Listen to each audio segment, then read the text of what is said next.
장이 끝나도 투자는 끝나지 않는다. 안녕하세요. 어예진의 방과 후 목돈연구소 어예진입니다. 7월 3일 목요일 쉬어가기를 마치는 우리 시장이 다시 달려줬습니다. 밖으로는 전날 밤 미국과 베트남 간 무역 합의로 글로벌 공급망 불확실성 완화에 대한 기대감이 좀 있었고요. 안에서는 상법 개정안 통과로 코리아 디스카운트에서 기대감이 나타났습니다. 코스피는 1.3% 오른 3,116포인트, 코스닥은 1.4% 상승한 793포인트의 거래를 마무리했습니다. 원달러 환율은 0.7원 오른 1,359원으로 장을 마감했네요. 지금 이곳 목동의 기온은 31.2도입니다. 날이 푹푹 쪄서 어려워하고 힘든 분들 많은데요. 시장이 다시 달리는 만큼 우리도 힘내보죠. 어예진의 방과 후 목돈연구소 시작합니다. 네, 지드래곤의 삐딱하게 들으시면서 어예진의 방과 후 목돈연구소 문을 열었습니다. 이현수님께서는 날씨 때문에 삐딱해지들 마시고 짜증들 내지 마시고 어방목과 함께 이렇게 보내주셨는데요. 강인규님은 또 이 삐딱하게 제목을 들으시고 영원할 것 같은 박스피를 넘어 삐딱하게 상승하는 코스피를 비유한 선곡인가요? 이렇게 보내주셨어요. 하여튼 우리 어방목 청취자분들은 센스가 장난이 아니에요. 어제 저희가 배우 류수영 씨가 책 선물 드린다고 해서 정말 많은 문자가 왔었거든요. 정말 많이 왔었어요. 근데 여러분 거기 그렇게 많이 계셨던 거였어요? 저 정말 깜짝 놀랐어요. 아니 이렇게 샤이 어박목 청취자분들이 이렇게 많이 계셨구나. 정말 놀랍기도 하고 이렇게 많은 분들이 듣고 계셨구나. 더 열심히 해야겠다. 이런 생각도 들었거든요. 샤이 어박목 여러분 이제 슬슬 좀 존재감을 드러내 주십시오. 자, 월요일부터 금요일까지 오후 4시에 문 여는 SBS 라디오 어예진의 방과 후 목돈연구소고요. 무료로 SBS 라디오 들을 수 있는 어플 고릴라, 유튜브 채널 시교라로 함께 하실 수 있습니다. 저와 소통 원하시는 분들은 단문 50원, 장문 100원의 유료 문자 샵 1035 그리고 무료죠. 고릴라로 보내주시면 됩니다. 소개도 해드리고 추첨해서 커피 쿠폰 보내드릴게요. 오늘은 키워드로 배우는 경제 주간 키워드 준비했고요. 꼬리에 꼬리를 무는 브랜드 이야기 꼬꼬부와 함께합니다. 저 어예진이 직접 고른 꼭 알아야 할 뉴스 어뉴스 오늘도 배달 왔습니다. 실리콘밸리에서 AI 엔지니어의 연봉은 평균 300만 달러에서 700만 달러, 우리 돈으로 약 40억 원에서 95억 원에 이릅니다. AI 경험이 많은 업계 최고 수준의 과학자나 엔지니어라면 연간 1,000만 달러, 우리 돈으로 약 130억 원 이상을 받는다고 합니다. AI 분야 경험이 없는 일반 소프트웨어 엔지니어보다 20배 이상 높은 조건입니다. 이게 다 기술 기업들이 서로 최고 실력자를 데려오거나 지키기 위해 치열한 경쟁을 벌인 결과입니다. 이 같은 소수의 슈퍼스타를 위한 경쟁은 꽤 많은 사람들에게 불행을 안겨주기도 합니다. 마이크로소프트는 지난 5월에 6,000명 그리고 어제 9,000명의 직원을 해고했습니다. 상당수가 일반 소프트웨어 엔지니어였습니다. AI가 똑똑해질수록 생산성이 오르기 때문에 개발자를 많이 둘 필요성을 못 느끼기 시작한 거죠. 다른 결정적인 이유도 있습니다. AI에 대한 투자 그리고 슈퍼 인재들의 연봉을 마련하려면 다른 곳에서 나가는 걸 줄여야 하니까요. AI 개발은 보험과 엔터테인먼트, 금융 서비스와 같은 분야에서도 숙제와 같은 일입니다. 하지만 이런 분위기라면 잘 알려지지 않은 기업들은 이제 인재를 구하는 것조차 더 어려워질 겁니다. 현재 전 세계적으로 최첨단 AI 모델을 개발하는 데 필요한 모든 경험을 고루 갖춘 인재는 수백 명에 불과합니다. 그나마 다행인 건 연봉보다 연구의 자유, 윤리적 방향성, 사회적 사명감을 중시하는 엔지니어들이 점점 늘고 있다는 겁니다. 서로 토론하면서 더 나은 무언가를 만들 수 있는 연구 환경, 즉 누구와 일을 하느냐가 이직에 더 중요한 조건이라고 합니다. 연봉은 이미 충분히 높으니까요. 우리나라에서 최상위급 AI 연구원이나 엔지니어들은 기본 연봉만 2억에서 5억 원을 받습니다. 적지 않은 금액이지만 지금 같은 글로벌 환경을 생각하면 해외에 안 뺏기면 다행입니다. 어쩌면 미래의 AI 패권 전쟁은 데이터 같은 자원의 싸움이 아닌 사람을 붙잡는 싸움이 될지도 모르겠습니다. 이상 뉴스였습니다.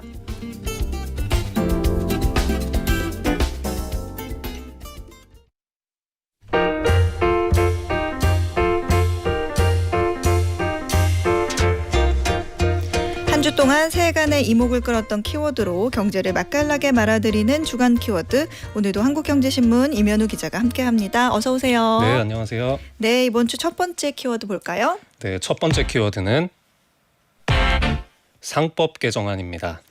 상법 개정안. 여야가 오늘 오후 상법 개정안 처리에 합의했다는 소식이 있었죠. 네, 국회에서 오늘 오후에 열린 본회의에서 상법 개정안 처리했습니다. 1시간 정도 좀 지난 것 같은데 찬성 220표, 반대 29표, 기권 23표로 가결됐습니다. 어제 더불어민주당과 국민의힘이 상법 개정안 처리에 합의를 이루면서 급물살을 탔는데요. 올해 3월에 민주당 주도로 한번 국회를 통과한 적이 있지만 당시에 정부가 거부권을 행사하면서 폐기된 바가 있습니다. 네. 이재명 대통령 대선 공약이기도 한데 이번엔 그때보다 수위가 조금 더 세졌습니다. 주식 투자자들이 이 상법 개정안이 통과가 되면 코리아 디스카운트가 조금 해소될 거란 기대감이 있어서 관심이 좀 뜨거웠죠. 오늘 통과된 상법 개정안이라는 게 도대체 뭘 개정한다는 건지 어떤 내용을 담고 있는지 알려주세요. 네, 일단 큰 틀을 보면 기업 운영에서 대주주 일가의 영향력은 줄이고 상대적으로 소액주주의 권한을 확대하는 여러 가지 내용들이 담겼습니다. 가장 큰 변화는 이사의 충실 의무 확대라고 볼 수 있는데요. 현행 상법은 이사가 일을 열심히 하기는 해야 되는데 회사를 위하여 직무를 충실하게 수행해야 한다라고 돼 있거든요. 네. 이 대상을 회사 및 주주라고 변경을 했습니다. 이사가 그냥 뭐 회사뿐만이 아니라 주주 전체의 이익을 공평하게 보호하도록 하는 이런 의무를 지게 한 겁니다. 그렇군요.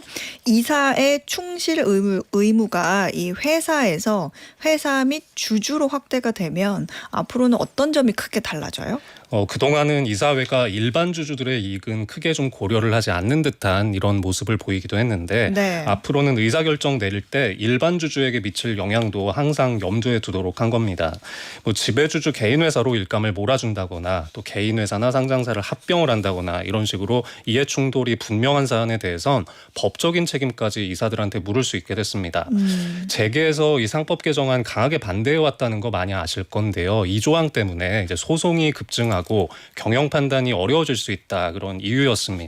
하지만 좀 여론의 지지는 받지 못했던 것 같습니다. 이사회 안건마다 아무래도 모든 주주의 이익을 좀 동시에 보호하는 게 어렵다 보니까 제가 그렇게 반대를 했던 건데 뭐 예를 들어서 뭐 기업이 이전에는 아예 없었던 뭔가 불모지 같은 그런 사업을 개척하려고 할 때 뭐 예를 들면 삼성의 반도체가 그랬었죠. 삼성이 처음에는 좀 반도체 시작할 때 적자도 보고 그랬었잖아요. 근데 앞으로는 이렇게 되면 주가 하락을 이유로 주주에게 고발을 당할 수도 있으니까 만약 그게 또 인정되면 말씀하신 것처럼 법적 책임도 있으니까 기업들은 이제 뭐 신사업이나 뭐 M&A 같은 시도가 어려워진다 이렇게 보는 거고 주주의 입장에서는 그간 알짜 기업이라고 좀 투자를 했다가 되려 주가가 또 하락을 하면서 주주의 이익이 침해되는 상황이 빈번하게 발생한 경험이 있지 않느냐. 그러니까 앞으로는 주주의 이익도 좀 신경 쓰는 결정을 해라. 이런 거죠. 네, 맞습니다. 이 투자를 해도 좋은 회사라고 해서 들어갔는데 주가가 안 오르거나 뭐 배당도 안 주고 뭐 이런 경험들을 좀 하셨던 분들이 많으실 것 같은데요. 네. 뭐 기업 쪼개기 상장이나 중복 상장처럼 이런 것들이 좀 구설수에 오를 때마다 상법 개정 찬성하는 여론이 좀 많이 높아졌던 게 사실인 것 같습니다. 상법 개정안 뉴스를 보면 또 이 3% 룰이라는 말이 많이 나와요. 네. 이것도 뭔지 설명을 좀 해주세요. 네, 이 3% 룰은 자산 2조 원을 이상인 상장사, 큰 회사들이 해당이 되겠죠. 감사위원을 선출할 때 최대 주주와 특수관계인의 의결권을 지분율이 얼마가 됐든 간에 최대 합산 3%로 제한을 한다는 겁니다. 이 보통 감사위원회에서 한 3분의 1 정도는 사내이사가 차지를 하는데 네. 사내이사 뽑을 때는 이미 시행이 되고 있었거든요. 근데 사외이사에서는 규정이 조금 헐거웠습니다. 주주당 3%이기 때문에 뭐 동생 지분, 누나 지분, 뭐 부모님 지분 싹싹 끌어다가 네. 가족 지분을 다 동원해서 영향력을 행사할 수 있는 이런 구조였는데요. 앞으로는 이제 사외이사든 사내이사든 구분 없이 감사위원 뽑을 때 최대 주주의 영향력을 좀 줄일 수 있게 됐습니다. 감사라는 거는 사실 경영진을 좀 견제하고 감시하자는 그런 목적이 핵심인데 이런 대주주의 입김, 그러니까 즉 의결권이 그렇게 많이 반영이 되면 그게 되겠냐. 그러니까 좀 독립적인 존재로 만들어라 이런 거죠. 네, 근데 이제 재계에서 이걸 놓고 걱정하는 건 네. 뭐 행동주의 펀드나 외국의 헤지 펀드들 이런 쪽에서 기업 감사위원회에 침투를 한다고 표현을 해야 될까요? 이런 식으로 좀 내부 정보에 과도하게 접근을 하고 경영 간섭이 심해질 수 있다 이런 이유를 들어서 좀 난색을 표해 왔던 조항이기는 합니다. 그 선임되는 과정에서 예. 그렇게 침투를 할 수 있으니까 예. 아무래도 감사위원이라는 거는 회사 기밀을 들여다볼 수 있는 거니까 그렇죠. 예민하겠네요. 네, 하지만 이제 이런 주장이 이번에 여야 합의에서는 받아들여지지가 않았고요. 최대 주주 영향력이 약해진 만큼 소액 주주의 권리가 상대적으로 강화될 수 있다. 좀 이런 점에서 좀 투자자들은 좀 기대를 하는 것 같습니다. 그렇군요. 이 전자 주주통해를 의무화하는 내용도 있던데요. 네, 상법 개정안에는 상장사가 전자주주총회를 반드시 병행하도록 규정한 내용도 있습니다. 자, 우리 매년 봄에 이제 기업들 정기주총이 몰리는데 네. 똑같은 날에 몇백 개씩 몰리고 하는 거 맞아요. 아시죠? 네, 슈퍼주총데이라고 하는 그런 게 있죠. 맞아요. 이게 몇백 개씩 열리다 보면 소액주주 중에 여기저기 지분을 갖고 계시는 분들은 다 참여를 또 할 수가 없어요. 그리고 기업 본사가 또 집에서 멀리 떨어진 경우도 있잖아요. 네, 그렇죠. 근데 요즘 같은 디지털 시대에 전자주총이 활성화가 되지 않는다는 게 이제 개인 투자자들의 불만 중에 하나였는데요. 이 전자주총을 병행하게 된다면 물리적인 제약 없이 주주들이 의결권 행사할 수 있고 궁금한 게 있으면 물어볼 수도 있고 뭐 이렇다는 장점이 있겠습니다. 다만 기업의 중차대한 사안을 투표를 하는 자리인데 이 국내 상장사들이 이런 전자 주총 시스템에 얼마나 준비가 돼 있느냐 이거는 아직 좀 애매한 부분이 있는 것 같습니다. 의외의 시행착오가 좀 나타날 수 있지 않을까 하는 걱정들도 있더라고요. 이 법 통과뿐 아니라 어떤 실무적인 대비가 중요한 부분이겠네요. 네, 그래서 오늘도 뭐 증시가 많이 올랐습니다만 이런 네. 밸류업은 좀 극대화를 하면서 부작용을 줄이기 위해서 계속 좀 관심이 필요할 것 같습니다. 이번 여야 협의 과정에서 당초 논의됐었던 것 중에 감사위원 분리 선출, 집중 투표제 이런 것들은 빠졌고요. 공청회를 열어서 추가 논의하기로 한 것들이 또 있습니다. 이 논의가 아직 끝난 게 아니고 기업들이 우려하는 경영권 방어 문제 이런 것들도 좀 쟁점이 남아있기 때문에 좀 관심 가지면서 최선의 길을 좀 완성해야 가는 게 중요하지 않나 하는 생각 듭니다. 그렇군요. 자, 그러면 이번 주 두 번째 주간 키워드도 볼까요? 네, 두 번째 키워드는 6억 원입니다. 6억 원. 굉장히 낯익은 숫자죠. 이거 부동산 대출 규제 얘기죠? 네, 지난주 금요일에 발표된 대출 규제 관련 내용 정리해 보겠습니다. 네. 이 실수요자분들은 화들짝 놀라셔갖고 뭐 많이들 알아보셨겠지만 뭐 워낙 시장에 큰 영향을 계속 미칠 내용이기 때문에 한번 좀 정리해 보겠습니다. 여러 가지 내용이 패키지에 담기기는 했는데 아무래도 가장 주목받는 핵심은 대출 최대 한도를 6억 원으로 제한한다는 그 내용이잖아요. 네, 맞습니다. 이번 대책이 역대 최고 규제라고 평가를 받고 있는데 다양한 내용들이 망라되어 있습니다. 가장 눈에 띄는 핵심을 꼽자면 두 가지인데요. 주택담보대출의 최대 한도를 소득이 얼마건, 집값이 얼마건 무조건 최대 6억 원으로 묶는 게 있고요. 네. 또 대출을 받아서 집을 샀다면 6개월 안에 전입신고해야 된다라는 규정이 신설된 겁니다. 대책이 발표된 다음 날인 6월 28일 토요일부터 수도권 그러니까 서울, 인천, 경기에서 주택을 구입하는 분들에게 모두 적용이 되고 있고요. 27일까지 계약을 마친 분들이라면 예외로 쳐줍니다.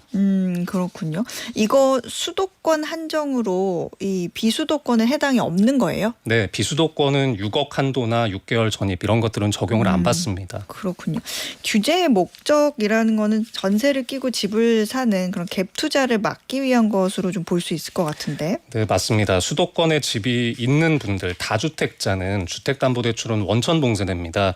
2주택 이상이면 대출 아예 안 되고요. 1주택자는 다른 집으로 갈아타겠다고 할 때 기존 집을 6개월 안에 판다고 약속해야 대출을 받을 수 있고 한도는 역시 6억 원 제한을 받게 됩니다.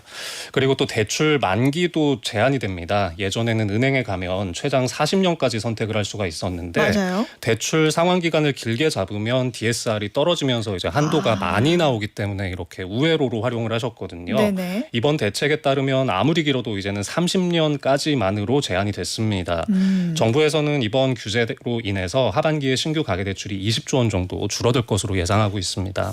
그런데 궁금한 게 왜 하필 이 한도를 6억 원으로 설정했을까 하거든요. 그렇죠. 이 사실 뭐 객관적인 산식이 있다기보다는 정책적인 판단이라고 봐야 될 것 같은데요. 네. 금융위원회 설명을 들어보면 일반적인 직장인이 6억 원을 요즘 금리로 대출을 받았을 때 30년 상환을 한다 그러면 월 300만 원이다라고 설명을 하고 있습니다. 그래서 이 정도면 이제 일반적인 것 아니냐라고 말을 하고 있고 6억 원 이상으로 주택담보대출을 받아가는 게 상위 10% 정도라고 설명하고 있습니다. 이 최근에 집값이 급등한 지역들이 서울의 강남 3구 그리고 마포, 용산, 성동 이쪽인데요. 네. 이 사실 뭐 사회초년생들한테는 접근이 어려울 정도로 많이 비싸졌죠. 근데 이쪽에서는 연봉이 높은 고소득자들이 고액 대출을 일으켜서 집을 사는 경우가 많았는데 네. 이걸 핵심 타깃으로 잡았다고 볼 수 있겠습니다. 근데 이렇게 된 이상 이제 우리는 이게 제일 궁금해지죠. 그러면 앞으로 이제 서울에서 집 사려면 현금은 적어도 얼마를 가지고 있어야 할까? 그렇죠. 이 서울 아파트 매매가를 평균을 내보면 네. 한 13억 원에서 14억 원대 정도를 하는데요. 기존에는 LTV 70%를 적용하면 대출이 9억 원 이상은 나왔습니다. 네. 근데 이제 최대 6억 원밖에 안 나오니까 평균적으로는 한 7억 원이나 8억 원 이상은 쥐고 있어야 집을 살 수 있게 됐다는 얘기고요. 부동산 정보업체들의 분석을 보면 서울 전체 아파트의 74% 정도가 대출 한도 줄어든 것으로 분석됩니다. 서울 소위 인기 지역의 집값 상승이 어떤 서울의 다른 지역, 뭐 지방으로 확산하는 거를 막기 위한 어떤 특단의 대책인 것 같은데 제 지인도 요즘에 이 전세 만기 앞두고 있어가지고 이번에는 집을 사야 되는데 하면서 한동안 계속 애기 안고 임장을 다니고 있었거든요. 근데 이 규제 시행으로 너무 속상해하고 지금 머리를 싸매고 있고 꼭 이런 분들뿐만이 아니라 이제 젊은 층일수록 또 뭐 결혼을 앞둔 분들일수록 걱정이 굉장히 클 것 같아요. 네, 사실 이번 대책을 놓고 이제 실수요자나 청년층의 주택 구입만 제한을 하게 되는 부작용을 좀 낳지 않겠느냐 하는 지적도 있는 게 사실입니다. 사실 강남 쪽에서는 대출 없어도 현금으로 사실 수 있는 분들 충분히 많거든요. 네. 그래서 이런 점들은 뭐 정부에서는 감수를 하겠다라고 말을 하고 있고, 이 참고로 이번에 생활안정자금 대출도 한도가 1억 원으로 일괄 축소됐습니다. 집이 있는 분들이 집을 담보로 잡고 돈을 융통할 때 이제 활용을 하시는 건데 네. 이것도 제약이 생겼다는 것도 참고를 하셔야겠습니다. 정부가 공급하는 그 정책 대출도 한도가 축소가 됐죠? 네, 맞습니다. 신혼부부나 서민층이 많이 이용을 하는 이 정책 대출도 자금 공급을 줄이기로 했습니다. 디딤돌 대출 한도가 대상별로 5천만 원에서 1억 원 정도씩 줄었고 버팀목 대출 한도도 한 4천만 원에서 6천만 원까지 축소됐습니다. 디딤돌 대출은 집을 구입할 때 이용하시는 대출인데요. 일반적인 디딤돌 대출 한도는 2억 5천만 원에서 2억 원으로 줄었고 신생아 특례 대출은 5억 원에서 4억 원으로 깎였습니다. 다 주네요, 다 네, 주. 이게 출산율을 높이겠다고 야심차게 내놨던 게 신생아 특례 대출인데 네. 이것까지 한도를 줄였다는 건 정부가 상당히 좀 강하게 의지를 갖고 있다, 좀 엿볼 수 있는 것 같습니다. 또 이 버팀목 대출은 전세자금 필요한 분들이 받으시는 상품인데요. 네. 한도가 역시 축소됩니다. 일반적인 버팀목 대출은 수도권 1억 2천만 원, 지방 8천만 원 이거는 그대로 유지가 되는데 청년 대상 버팀목 대출은 2억 원에서 1억 5천만 원으로 줄게 됩니다.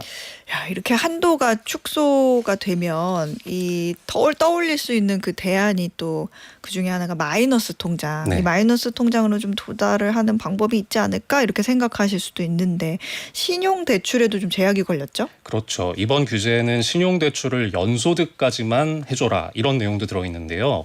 이 은행 가시면 예전에는 뭐 연소득보다 1.3배, 1.5배, 뭐 많으면 2배까지 내주기도 했었는데 네. 이 막히게 됐습니다. 연소득까지만 가능해졌고 더구나 7월 1일부터 스트레스 DSR 3단계가 시행이 됐습니다. 영끌이 뭐 2중, 3중으로 막히게 된 셈입니다. 그렇군요. 아파트 청약에도 이렇게 되면 영향이 클 것 같은데 로또 청약이 무의미해지는 거 아니냐 이런 얘기도 나오거든요. 그렇죠. 이 목돈이 없는 경우에는 보통 새 아파트 분양 받으시면 전세를 줘서 이 세입자한테 받은 전세금으로 잔금을 많이 치르시는데요. 정부에서 이번 규제 내용 중에 세입자의 전세금으로 잔금을 치를 때는 이 세입자가 전세 대출을 못 받게 했습니다. 그래서 더 이상 기존 방식으로는 잔금을 마련하기 어렵고 내 돈을 더 많이 마련을 하셔야 됩니다. 수도권 아파트 만약에 청약 계획을 하시고 계신 분들이 계시면 이 자금 조달 계획을 정말 꼼꼼하게 짜야겠네요. 네. 근데 사실 과거 사례를 보면 부동산 시장 상황이 좀 진정이 되면 이런 대출 규제들은 나중엔 또 풀리게 되거든요. 하지만 현재로서는 기존의 자금 조달 계획과는 완전히 달라졌기 때문에 다시 짜야 된다 이렇게 생각을 하셔야 되고 이 기존 주택 매매할 때도 되는 것, 안 되는 것들이 많이 생겨서 경우의 수가 다양합니다. 세세하게 좀 파악을 하셔야 되겠습니다. 네, 이번 주 가장 핫한 키워드였죠. 상법 개정안 그리고 6억 원 이 부동산 대출 규제 여기까지 알아봤습니다. 지금까지 한국경제신문 임현우 기자였습니다. 고맙습니다. 네, 감사합니다. 네, 저희는요 트와이스의 치얼업 들으면서 1교시 마무리하겠습니다. 매주 월요일부터 금요일 오후 4시부터 5시까지 경제에 관한 모든 것을 충전하는 시간 SBS 라디오 어예진의 방과후 목돈연구소와 함께하고 계십니다. 제가 일부에 이 샤이 어방목 여러분 존재감을 좀 드러내 주십시오 했는데 두동 많은 분들이 수줍게 이렇게 손을 내밀어 주셨어요. 최미현님, 안기영님, 달띠님, 허진님, 김기현님 되게 샤이 어방목 출첵이요 이렇게 하면서 샤이해요 이렇게 보내주셨는데 감사합니다. 앞으로도 자주 이야기 나눠요 우리. 박은희님께서는 오늘 슈퍼 세일하는 날이라서 땀 뻘뻘 하면서 장 보고 오셨대요. 덥지만 오후 4시가 주는 행복이 있다고 어방목 듣다 보면 하루가 금방 간다고 보내주셨는데요. 저는 박은희님 문자에서 받는 또 행복이 있습니다. 그런데요. 슈퍼 세일 지금 어디서 해요? 네, 그 문자 하나만 더 보내주시면 저도 행복하게 장을 보면서 퇴근을 하도록 하겠습니다. 자, 오늘의 퀴즈 풀고요. 2교시로 한번 넘어가 보겠습니다. 현지 시간으로 2일 트럼프 미국 대통령이 자신의 SNS를 통해 이 나라와 전격적인 무역 합의를 맺었다고 밝혔습니다. 이번 합의에 따르면 이 나라에서 미국으로 수출되는 제품에는 20%의 관세, 그리고 다른 나라가 이 나라를 경유해 미국에 수출할 경우엔 무려 40%의 고율 관세가 적용된다고 하는데요. 반면에 미국산 제품은 전면 무관세로 이 나라에 수출될 수 있게 됐습니다. 여기서 퀴즈입니다. 간밤에 미국과 전격 무역 합의를 체결한 국가로 수도는 하노이. 한때 박항서 감독이 축구대표팀 감독을 맡았던 이 나라는 어디일까요? 보기 있습니다. 1번 일본, 2번 호주, 3번 베트남. 정답 아시는 분들은 단문 50원, 장문 100원의 유료 문자 샵 1035 무료 어플 고릴라로 보내주시면 됩니다. 당첨되신 분들 가운데 추첨해서 편의점 상품권 보내드릴게요.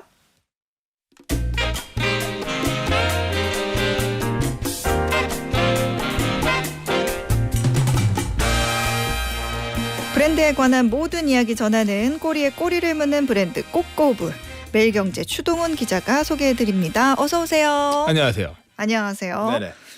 백현민 님이 추 기자님 안녕하세요. 꼬꼬브 재밌어서 꼭 챙겨 들어요. 감사합니다. 근데 추 기자님 꼬꼬브 하실 때는 샤이 딱지 떼고 아주 당당하게 변신하시는 모습이 관전 포인트입니다. 자, 아침에 그 뉴스 브리핑을 하는 추동훈가요? 네. 이 꼬꼬부를 하는 추동훈은 다른 사람이라는 거, 다른 캐릭터라는 거를 다시 한번 말씀드리겠습니다. 그렇군요.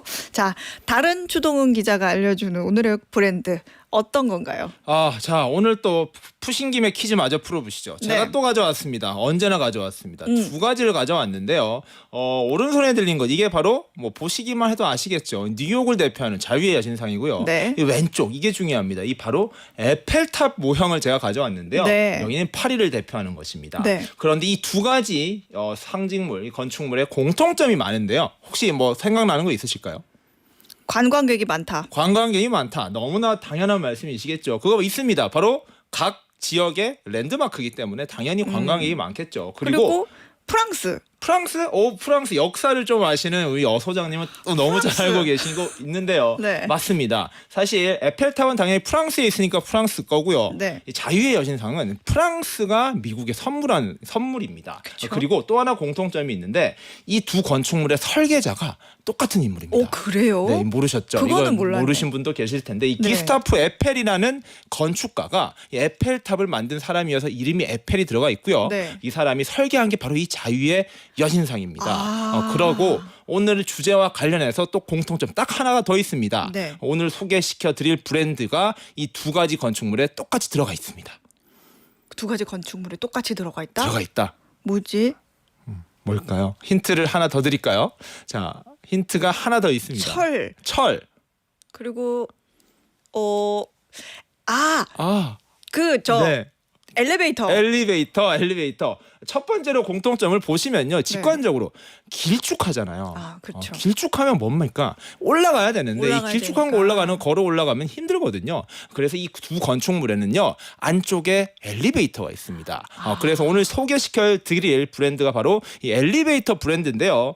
하나 힌트 더 드리자면요. 이번 주에 장장 6개월에 걸쳤던 SBS의 엘리베이터 공사가 끝이 났습니다. 맞아요. 이번 주 개관식을 열었다고 들었는데요. 네. 이 엘리베이터가 또 각종 SBS 드라마에도 나오는 굉장히 유명한 엘리베이터라고 하는데 그래요? 제가 오늘 엘리베이터 브랜드를 소개하면서 혹시 SBS도 이 회사 건가 했는데 맞았어요. 그 회사 거예요? 그 회사 겁니다. 바로 이 오티스라고 불리는 엘리베이터라는 브랜드를 오늘 소개시켜 드릴 건데 오티스입니다. 이 오티스의 창업 이야기, 그 창업자 이름이 엘리시아 오티스입니다.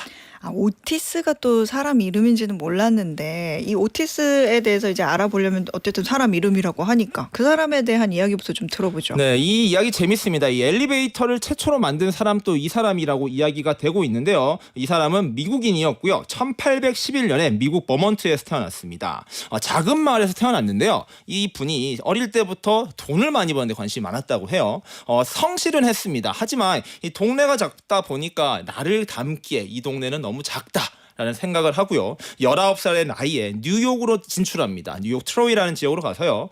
일단은 본인이 잘할 수 있는 게 없었기 때문에 이 마차 운전을 시작으로 해서 5년 동안 닥치는 대로 일을 했다라고 해요. 그러면서 나는 정말로 성실하고 뭐든 맡겨만 주시면 잘할 수 있습니다. 이런 걸 보여줬다라고 했고요.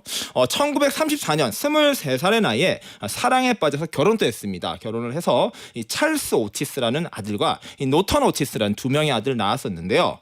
이렇게 열심히 살았던 그가요. 사실 시련이 시작됩니다. 반복적으로 계속해서 일이 잘 안 풀렸었는데요. 네. 첫 번째로 첫째 아들 찰스라고 금방 말씀을 드렸죠. 이 찰스 오티스가 태어나자마자 폐렴에 걸렸는데 거의 죽을 뻔했어요.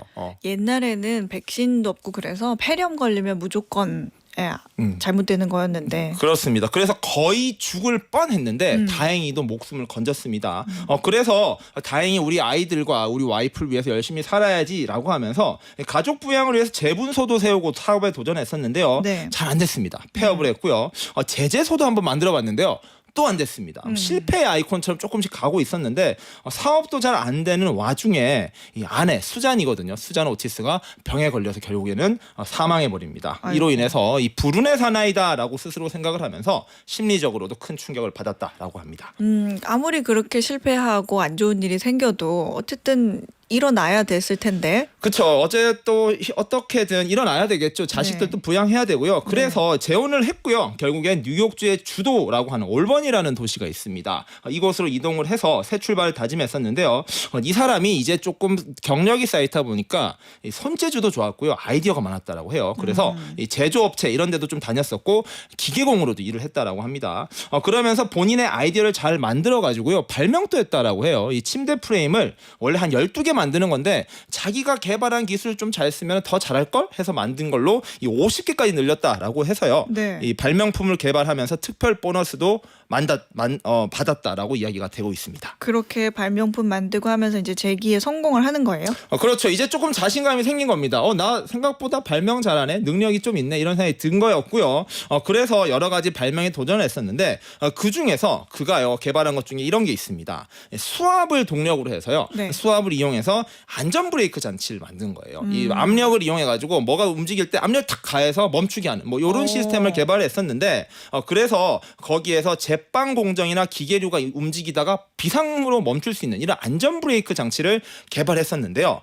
그런데 이번에도 악재가 따랐습니다. 뭐가 있었냐면요. 올버니에 있었다 했잖아요. 네. 올버니에서 이 급수 체계를 변경하면서 물을 함부로 못 쓰게 해버린 거예요. 근데 이 동력원이 수압이었는데 이걸 못 쓰게 해버리면서 사업은 또 실패했습니다. 아, 자꾸 안 도와주네 주변에서. 그런데 어떻게 하다가 그래서 엘리베이터를 생각해낸 거예요? 그러니까 또 안 되니까 또 이동해야겠다 이래서 또 이동을 했습니다. 이번엔 뉴저지로 갔다가요. 뉴저지에서 자리를 못 잡고 뉴욕주의 융커스라는 지역으로 갔습니다. 네. 여기에서 침대 공장 공장장으로 취업을 했었는데요. 자, 이런 자재들의 건물들이 있었어요. 1층에서 자재들을 모아서 2층으로 옮긴 다음에 3층에서 조립하는 이런 시스템이었는데 이 본인이 보니까 너무 힘든 거예요. 이 계단으로 옮기는 건 좀 일인 것 같고 그래서 머릿속으로 이 승강기, 이 리프트를 이용하면 되지 않을까라고 생각을 했었는데 네. 이게 리프트라는 게 원래 있었는데 이 당시만 해도 위험했다라고 해요. 그래서 그걸 좀 안전하게 만들어야겠다. 그렇게 발명한 것이 바로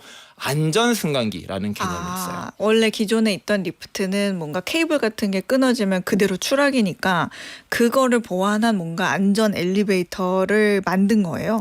그렇습니다. 이게 고대부터요 엘리베이터 그러니까 리프트에 승강기의 개념이 있었다라고 해요. 밧줄에 묶어서 당기면 그게 도르래 원리로 올라가는 거잖아요. 네. 그런데 안전 개념이 없었기 때문에 이 밧줄이 끊어지면은 동강 이렇게 되는 것인데 앞서 말씀드린 대로 이 사람이요 안전 브레이크 장치를 개발해본 경험이 있었잖아요.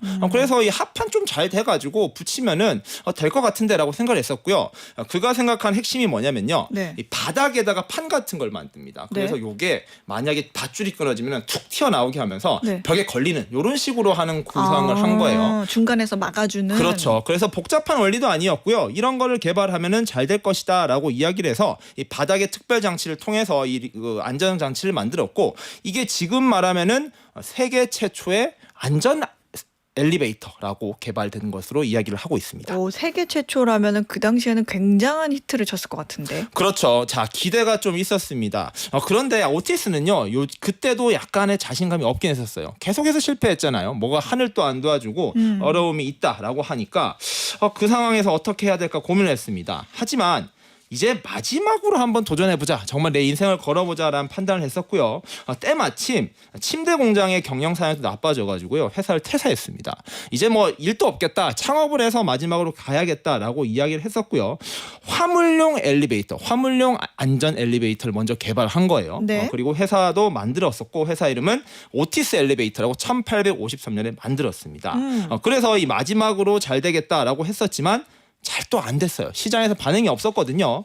그래서 오티스가 마지막으로 목숨을 건 승부에 나섭니다. 근데 이 사람도 정말 끈기가 대단한 것 같아요. 이쯤 되면 포기할 법도 한데 그 마지막에 목숨을 건 승부가 뭐예요? 자, 금방 말씀드린 1853년도에 이 회사를 창업했고요. 이 53년부터 이듬해 이 54년 11월까지 뉴욕 맨하튼에 위치한 컨벤션 센터가 있었습니다. 크리스탈 팰리스라는 곳인데요. 네. 여기에서 세계 만국 박람회가 열렸습니다. 이 행사는 뭐냐면요. 세상에서 발견됐고 그리고 개발됐던 각종 신기술들이 전부 다 이곳에 모여가지고 전시되는 것이었는데요.